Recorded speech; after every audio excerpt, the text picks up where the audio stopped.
घने जंगल के बीच बसे छोटे से गांव में, जहां हर रात अजीब आवाजें गूंजती थीं, वहां के लोग डर के साए में जी रहे थे। हर महीने अमावस्या की रात कोई न कोई व्यक्ति गायब हो जाता। कहते थे ये पिशाचिनी का काम है, जो अंधेरे में निकलती है और मासूम लोगों की जान ले लेती है।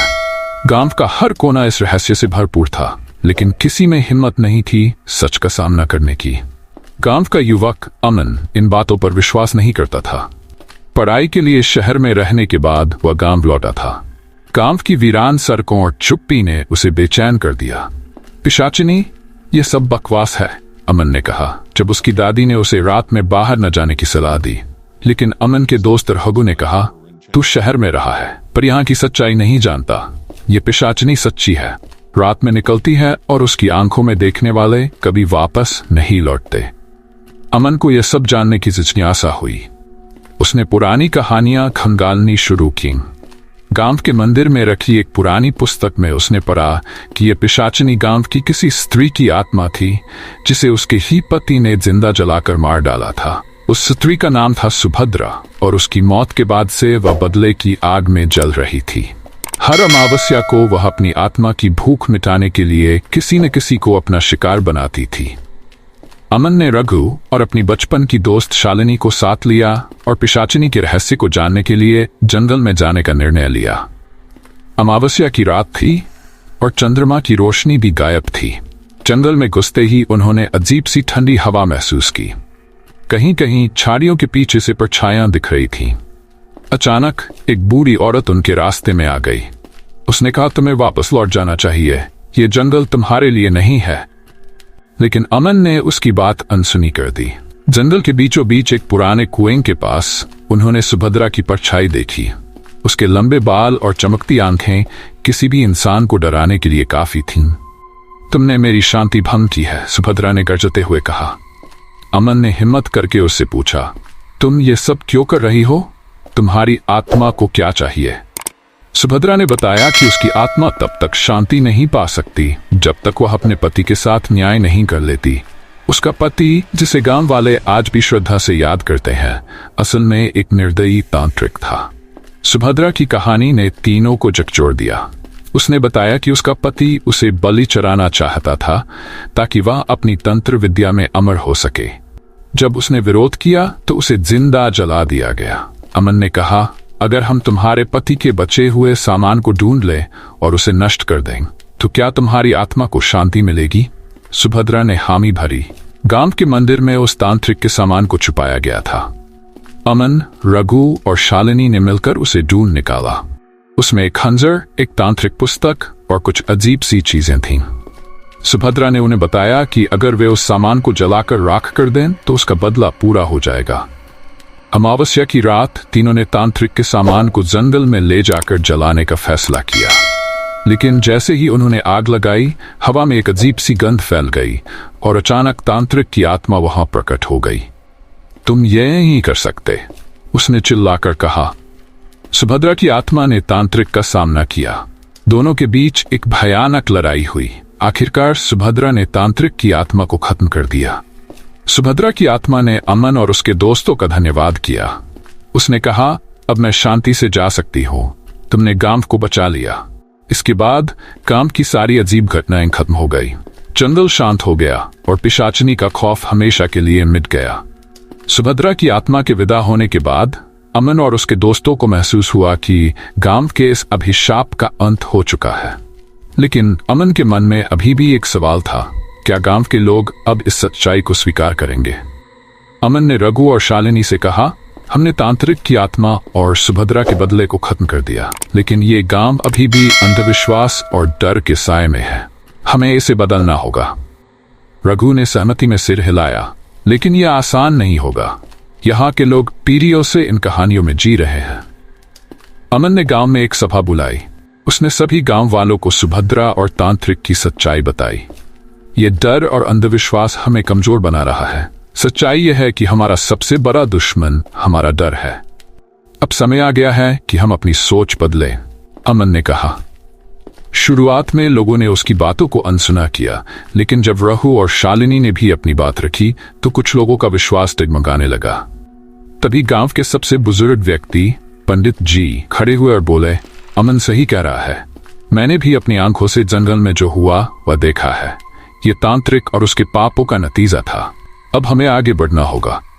गांव के लोग अमन के नेतृत्व में पुराने मंदिर को शुद्ध करने के लिए जुट गए। तांत्रिक के सामान को जलाकर राख करने के बाद उन्होंने मंदिर की सफाई की और नई मूर्तियां स्थापित की। इस प्रक्रिया ने गांव के लोगों के भीतर एक नई ऊर्जा का संचार किया। वे अब अंधविश्वास से मुक्त होकर जीवन को नई दिशा में ले जाने के लिए तैयार थे। हालांकि सब कुछ शांत लग रहा था, लेकिन अमन के मन में एक बात खटक रही थी। जंगल के भीतर कुछ रहस्यमयी शक्ति अभी भी मौजूद थी। उसने फैसला किया कि वह एक आखिरी बार जंगल जाएगा, ये सुनिश्चित करने के लिए कि अब कोई खतरा न हो। रघु और शालिनी भी उसके साथ जाने को तैयार हो गए। जंगल के बीच में पहुंचकर उन्होंने देखा कि एक प्राचीन पेड़ के पास जमीन में दरारें पड़ी थीं। वहां से एक अजीब सी लाल रोशनी निकल रही थी। अमन ने महसूस किया कि ये दरारें तांत्रिक की काली शक्तियों का अंतिम अवशेष थीं। उसने रघु से कहा, हमें इसे पूरी तरह नष्ट करना होगा।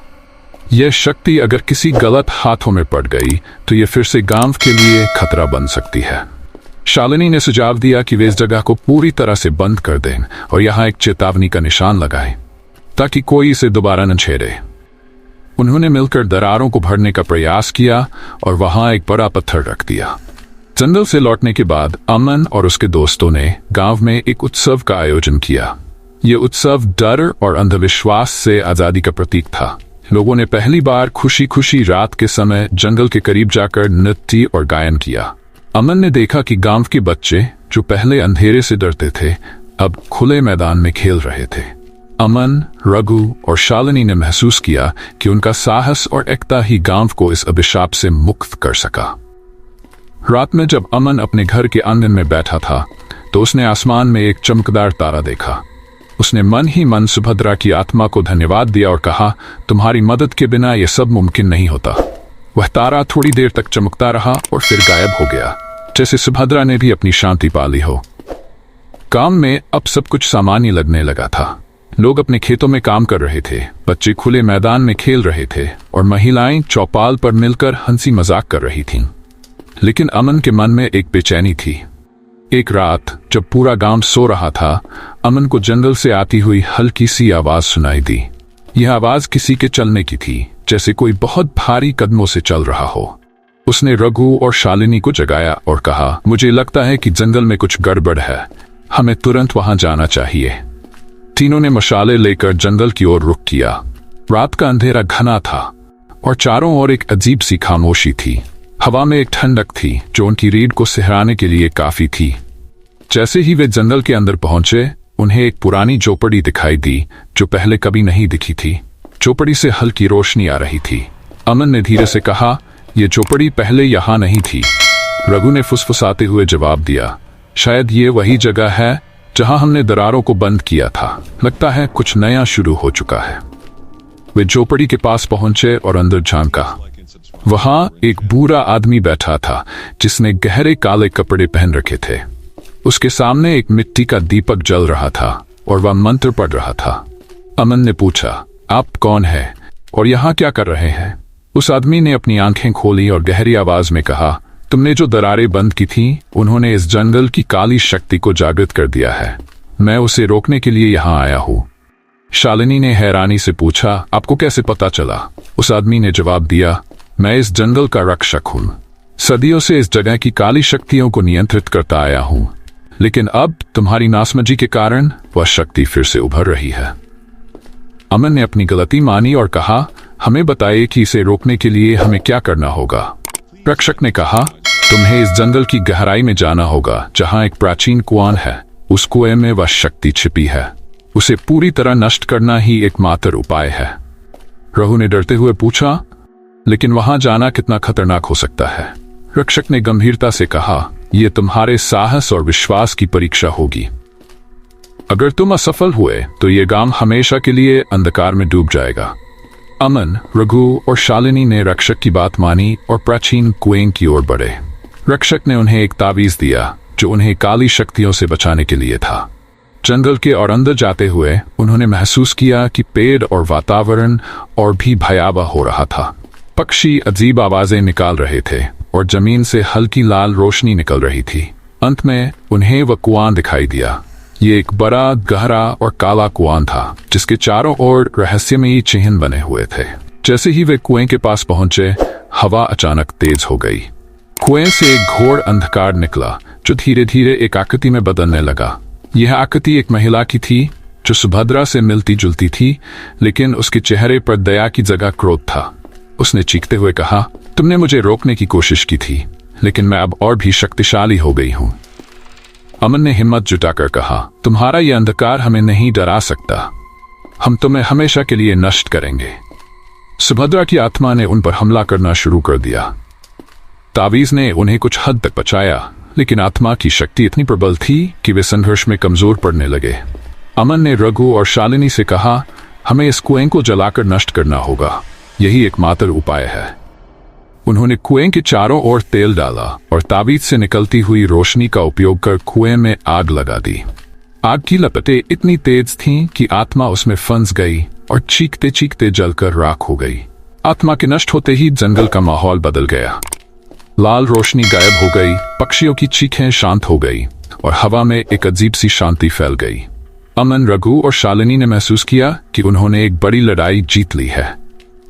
गांव लौटकर उन्होंने ये खबर सभी को सुनाई।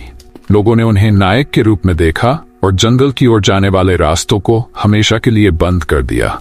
अमन ने सोचा कि यह उनका आखिरी रोमांच था, लेकिन उसे नहीं पता था कि रहस्य और रोमांच की ये कहानी कभी खत्म नहीं होती।